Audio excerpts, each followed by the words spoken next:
Hospital group fights drug shortages by making needed meds.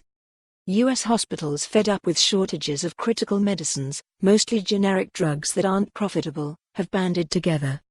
7 hospital systems and 3 philanthropies formed non-profit CivicaRx in 2018 to produce what they need. The group now includes 1,200 hospitals nationwide, about 1 in 4, and already is shipping medicines. Shortages of antibiotics, pain, cancer and other injected medications disrupt care and cost hospitals about $590 million annually. That's for expenses including long hours that pharmacy staff spend trying to find the scarce drugs and buying costlier alternatives if there aren't better options.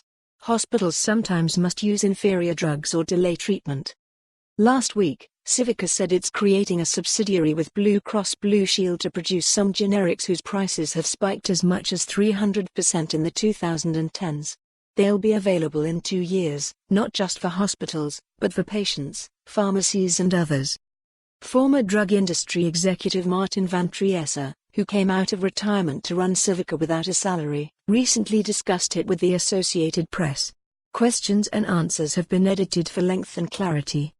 Q. What's your goal? A. To do what's in the best interests of patients and solve a major problem in healthcare, drug shortages and high prices. There are 100 drugs that are on shortage enough of the time that our hospital members want us to work on them. We think that is a 5-year project. Q. You aim to supply some drugs ASAP and others later. What's happened so far? A. We already have 18 drugs produced and shipped or ready to ship to our members. First, we found manufacturers who have Food and Drug Administration approval to make some drugs we need. We reviewed their quality, then negotiated.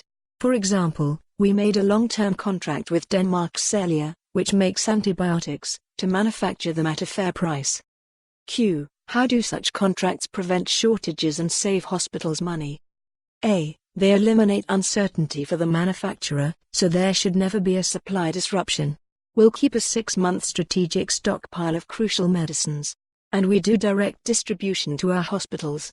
There's not a middleman who takes a profit. Q. You also want to get FDA approval to make other generic drugs. How? A. You do the research and development to find out how to make them.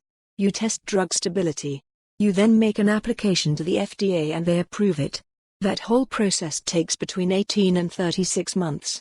We just reached a 7-year contract with a Thermo Fisher subsidiary to do manufacturing of 9 products once we have approvals, for critical care and emergency medicine. Q. What's next? A. We are actively looking for factories to buy, or to build our own, to manufacture more medicines. We think that for more on this story, visit the news article link.